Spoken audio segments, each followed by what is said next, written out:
By the time the second patrol car pulled into the boat launch, Lorraine Bishop, president of the Willowbend Lakes HOA, was already planted on my dock, shrieking accusations about aqua theft. "This man is stealing from the community," she hollered, stabbing a French manicured finger at me like she was calling down divine judgment. "He's using the lake without paying the lake usage fee. That's wire fraud. That's maritime crime."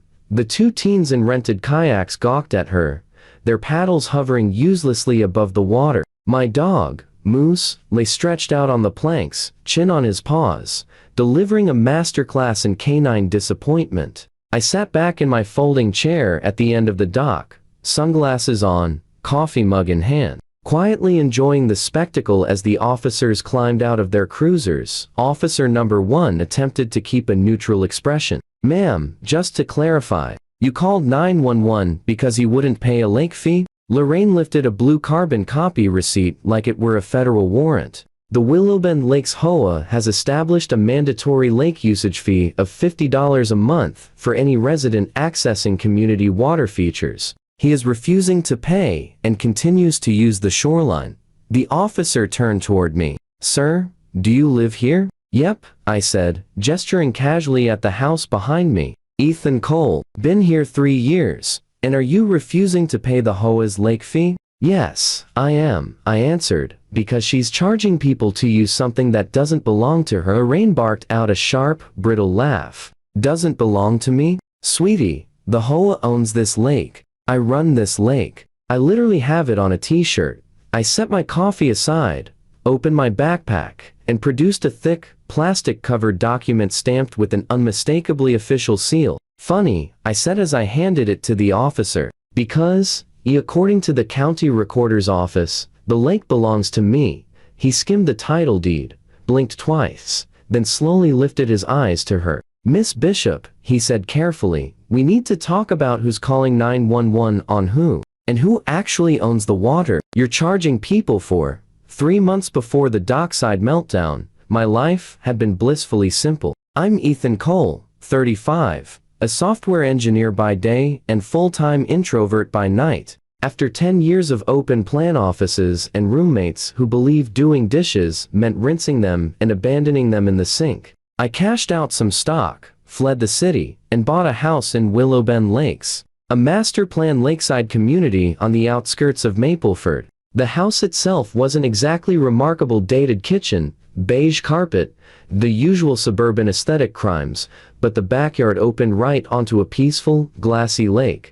Ducks drifting by, fireflies blinking at dusk, the occasional heron trying to look mystical. It was the exact wallpaper I'd had on my computer for years, except now it was real, and my dog could pee next to it. A T closing. My realtor slid a glossy binder across the table labeled Willowbend Lakes HOA Rules and Regulations. It was thick enough to be classified as a blunt weapon. "Don't let it intimidate you," she said. "They're serious about maintaining standards, but as long as you don't paint your house neon or start a goat farm, you'll be fine."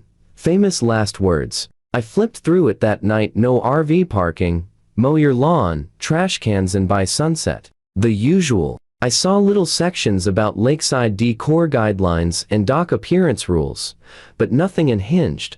The HOA president, Lorraine Bishop, introduced herself a week after I moved in. She appeared at my front door wearing a white linen blouse, pearl earrings, and a massive silver anchor necklace. A visor perched on her head that read, "Lake Life Boss." "Welcome to Willowbend," she chirped, handing me a gift basket stuffed with branded koozies and a pamphlet. "We're thrilled to have another lakeside resident. The shoreline is our crown jewel." The pamphlet's title reads, "Protecting Our Shared Water Assets." I probably should have paid more attention to that wording. Lorraine made small talk, but her eyes kept sliding past me toward the glimpse of the lake visible from my living room. "Such a lovely view," she said. "We take our lakes very seriously. After all, they're community property." "Yeah," I replied. "I saw something in the closing paperwork about easements." She waved a dismissive hand. "Legalese. The important thing is the HOA manages the lake's fish, docks, boat launches, all of it for fairness." I nodded, thinking, all right, sure. Dock color rules. No big deal. I had no idea that, tucked somewhere in the county archives was a dusty old document that said, otherwise, the first sign that Lorraine wasn't just enthusiastic, but genuinely unhinged, arrived in the form of a pastel green envelope. Subject: exciting new amenity. Dear Willowbend Lakes resident, to maintain and enhance our premium water experience, the HOA is implementing a lake usage fee for all residents who access our lakes, ponds, and canals. 50-month. Basic splash package shoreline access. Hand fishing. 75-month. Silver paddle package non-motorized boats. 100-month. Golden Wake package includes guest access and priority sunset slots. Please select your tier and return payment by the 1st. I read it twice, checked the calendar to confirm it wasn't April Fool's, then stared at the phrase hand fishing. Attached was an FAQ sheet. My favorite. Q. I already pay HOA dues. Why do I need a lake usage fee? A. HOA dues cover landscaping and administrative costs. Our lakes are a premium shared resource requiring separate funding.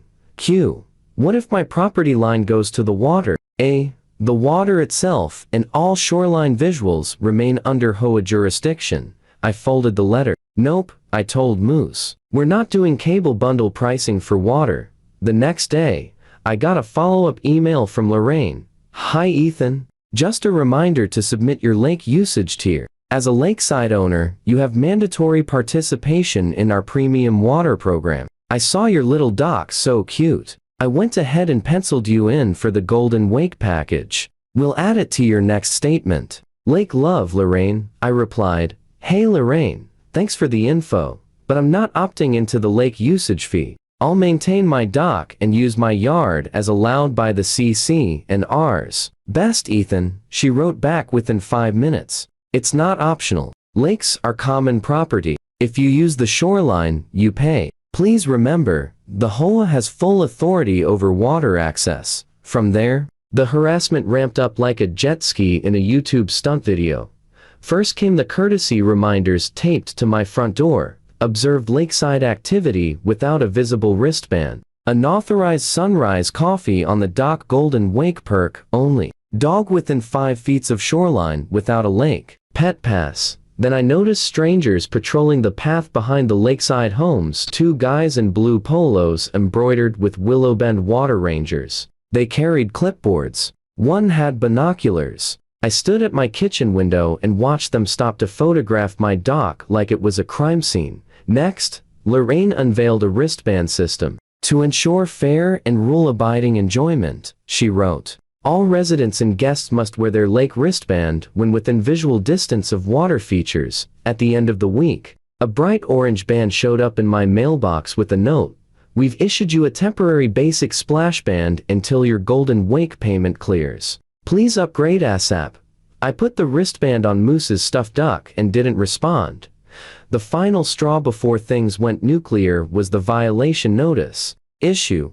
Unauthorized launch of watercraft kayak from community shoreline without an active lake usage fee. Fine, $200. Notes. Resident observed kayaking at 6:47 p.m. without a visible wristband. This constitutes theft of community water resources. I emailed her again, less polite this time. Lorraine, show me where in the recorded CC and Rs it gives the HOA ownership of the lake itself. Not the path. Not the HOA-owned park. The lake. Until then, I'm not paying your made-up fee. Ethan, she replied with a PDF of the same rules binder I already had, sloppily highlighting random phrases like water features and community aesthetic, and wrote, we own the lakes by implication. That's how HOAs work. That's when the picture finally came together. Lorraine wasn't just annoying, she was monetizing water she might not legally control. So did what any introverted nerd with mild anxiety and a deep reservoir of spite would do. I looked up the property maps. The county's online parcel viewer was not designed for dramatic plot twists, but it delivered anyway. I pulled up Willowbend Lakes, expecting to see one big shaded shape labeled Lotta HOA Common Area Lake. Instead, I saw rectangles for the houses, green strips for HOA parks, and a winding blue shape representing the lake, with its own parcel number. Curious. I clicked it. Owner of record, Cole, Ethan M. Acquired 3 years ago. Same date as house closing. I blinked. Checked again. Then dug out my closing documents. Buried behind the HOA binder and mortgage forms was an extra file. Parcel 18L water retention basin and associated lake body. The developer had sold the lake parcel with my lot as an incentive. Future maintenance at the owner's discretion. Subject to environmental regulations. My stupid little lake was legally mine. The shoreline easements let neighbors walk right up to the water's edge. But the water itself, the bottom, the surface, the view Lorraine was selling tiers for was not hers. Not the HOA's. It was mine. I emailed the county recorder's office to triple check. They confirmed it and even attached a stamped copy of the deed. Armed with paperwork and pettiness, I sent Lorraine one more message. Lorraine, please see attached deed and parcel record showing I own the lake parcel 18L. You are attempting to charge people a lake usage fee for property that belongs to me, not the HOA. That's a problem. I suggest suspending your lake program until this is corrected. Ethan. 10 minutes later, my phone rang. Ethan, she said, her voice coated in sugar stretched thin over panic. This is all a misunderstanding. The developer always intended the lake to be common property. It's just paperwork lag. There is no lag, I said. There's a deed. With my name on it. Well, she sniffed, regaining her smug tone. Regardless of title technicalities, the HOA controls community access. If you continue undermining our lake usage program, I will treat it as theft of HOA funds and trespass on common views. Common views? I repeated. Yes, she said confidently. You can't monopolize what everyone sees. You're stealing visual enjoyment. I hung up before my brain liquefied. 2 days later, we hit the boiling point. I had just stepped onto my dock with the coffee when the water rangers marched down the path, clipboards in hand and a GoPro strapped to one guy's chest. Sir, one said, you violate the Golden Wake policy. You've exceeded your daily shoreline linger time without a wristband. We're documenting for the board. You can document my butt, I said. Get off my parcel. One of them puffed out his chest. This is a common shoreline. The HOA owns this access. That dock, I said, pointing straight down, is halfway into my lake. You are, quite literally, standing on me. Leave. They refused. There was shoving, yelling, them insisting they had authority, me insisting they didn't. What I didn't know was that Lorraine had been watching from her kitchen window the entire time. Phone already in hand. She didn't call me. She called 911. Hello. She gasped into the phone. I need police at Willowbend Lakes immediately. A man is attacking HOA officers and trespassing on community water. He's refusing to pay mandatory fees. He might be armed. By the time the cops rolled up, she had worked herself into a full righteous frenzy, standing at the path entrance with printed violation notices and a trembling hand pressed dramatically against her chest. What she hadn't worked herself up to do was double-check county property records.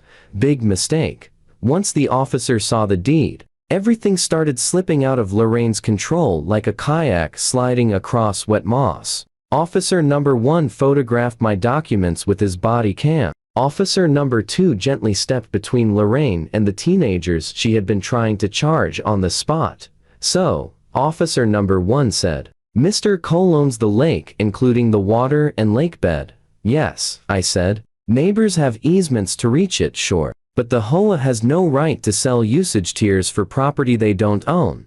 He turned to Lorraine. Ma'am, did you know the HOA doesn't actually own the lake? She folded her arms tight. We own the aesthetics, the community experience. That's what the FEs are for. It's implied in the master plan. That's not how property law works, he said. Also, you told dispatch there was an assault and possibly a weapon. There was an assault. She insisted, jabbing a finger at me. He threatened my rangers. One of the water rangers stared at the ground. He, told us to get off his dock. That's about it. I watched the officer's expression as the math computed. false report plus harassment plus a property rights fiasco way above his pay grade. All right, he sighed. Nobody's getting arrested over lake wristbands today. We're filing an incident report. Mr. Cole, if you want to pursue this, talk to a lawyer. Miss Bishop, 911 is for emergencies, not HOA drama. I had already been talking to a lawyer. When I first discovered I owned the lake, I'd done a quick consult with a local property attorney, Alicia Tran, someone who thrived on weird easements and delightfully obscure water rights. When I emailed her the officer's report and scans of Lorraine's lake usage letters, she called me, sounding practically euphoric. So the HOA is collecting money for a resource they don't own, she said, using threats of enforcement to do it, and calling the cops on the actual owner when he pushes back. That about sums it up, I said. This, Alicia said, is my new favorite thing. Forward me every letter they've sent. We're going to have fun. Within a week, she'd fired off a cease and desist to the HOA demanding they halt all lake fees and refund anyone who paid. She filed a notice with the County Consumer Protection Office, flagging a potential fraud scheme. She submitted a complaint to the state attorney general, tossing around delightful phrases like unjust enrichment and systematic misrepresentation of property rights. The HOA board, who had spent years rubber stamping Lorraine's initiatives without reading anything, suddenly realized they were standing in a minefield wearing bright red targets. Board members began emailing me privately. We thought the lake was HOA owned. Lorraine said the developer promised. We never saw the title. She handled all that. Please don't sue us. Personally, we are so tired. Meanwhile, neighbors started asking questions in the Willow Bend Facebook group. Wait, the lake usage fee we've been paying doesn't go to the lake's owner? So is that why nothing has actually been maintained? Because mysteriously screenshots of those posts found their way straight to Alicia, Lorraine responded the only way she knew how, by doubling down. She blasted out an all-caps email. Ignore false claims about lake ownership. The HOA retains full moral control of community water. Regardless of technical title, all residents must continue paying lake fees pending legal clarification. Failure to do so will result in liens. Moral control? Alicia said, when I forwarded it. Oh, framing this one. The showdown came at the special lake governance meeting. Lorraine, called I, thinking it would be her triumphant moment to re-establish her rule. Instead, half the neighborhood showed up. A local reporter slipped in through the back, and the county consumer protection investigator took a seat in the front row with a notebook. The clubhouse smelled like burned coffee and simmering resentment. Lorraine stood at the podium in a navy blazer with a tiny anchor pin. Stacks of papers fanned out in front of her. Behind her hung a banner that read, "Preserving Our Water Legacy." She launched into a PowerPoint about shared aquatic vision and future kayaking festivals. People coughed. Someone in the back muttered, "Where's the refund slide?" Then Alicia stood up. "Counsel for Ethan Cole," she said mildly, plugging her laptop into the projector. "If the board would be so kind, I have a few documents to share. Slide 1. Parcel map. Willow Bend Lakes. The lake parcel is glowing bright blue with my name on it. Official county seal at the bottom. Slide 2. A deed excerpt with the words grants and conveys and a lake body known as Parcel 18L to Ethan M. Cole. Slide 3. Page from the HOA's own public offering statement, where the developer described the lake as privately held with easements granted. Slide 4. A collage of Lorraine's lake usage fee letters, wristband instructions, and tiered packages including a bullet point for projected lake usage revenue, $45,000 per year. The room fell silent except for one whispered, "Oh, she's cooked." Alicia clicked to the final slide, a simple list titled, "What this means. HOA sold access to property it does not own. Residents paid under false pretenses. HOA threatened liens and law enforcement to enforce these fees. The HOA president called 911 on the actual lake owner for exercising his rights." She turned to the board. "You have a massive problem. My client has been more than patient. We are prepared to pursue civil claims. But first, we'd like to hear how you plan to fix this. Every eye in the room turned to Lorraine. She reacted the way dictators do when their statues start wobbling. She blamed everyone else. "The developer misled us," she snapped. "The board didn't ask the right questions. Ethan is being petty about technicalities." A board member leaned into the mic. "Lorraine, you told us the lake was common. We asked about the deed. You said it was handled. You designed the fee structure. You hired the water rangers under your authority." She opened her mouth to argue, but he cut her off with a sigh. "We're volunteers. You're the one with Lake Czar on your coffee mug." Then the county investigator spoke, calm, measured, and deadly. "Miss Bishop," she said, "our office is opening a formal inquiry into the lake usage fee program. Given what we've reviewed, there are serious questions about fraud and misuse of 911. You could practically hear Lorraine's pulse spike. In the end, the board, led by a suddenly courageous treasurer, called for an immediate vote. It passed with only one dissenting voice. "Really? Oh, surprise who that was." Lake usage fee program terminated. All lake fee funds to be audited and refunded. Lorraine Bishop has been removed as HOA president, effective immediately, pending investigation. She tried to interrupt. "You can't remove me in the middle of a," but the treasurer was already taking her key card and gavel. It was not what anyone would call a graceful transition. A week later, the state attorney general announced a settlement. Willow Bend Lake's HOA had to repay all collected lake fees plus penalties. They were barred from ever again implementing usage fees for property they didn't own. Mandatory training on property rights and consumer law was required. Lorraine herself was fined $5,000 and formally reprimanded for abusing 911. And the cherry on top, as part of a separate civil agreement, any future HOA work she does must include a printed disclosure. Previously involved in an authorized amenity fee program, subject to state enforcement action. In other words, a giant, blinking "do not trust near water" warning permanently stapled to her arm. Lorraine stood there in the clubhouse as the treasurer read the settlement terms aloud, her face pale, her hands trembling. The anchor pin on her blazer caught the light one last time before she turned and walked out. The banner behind her suddenly looked less like a proud proclamation and more like evidence in a fraud case. The water rangers, newly reassigned to volunteer landscaping duty, watched her leave without a word.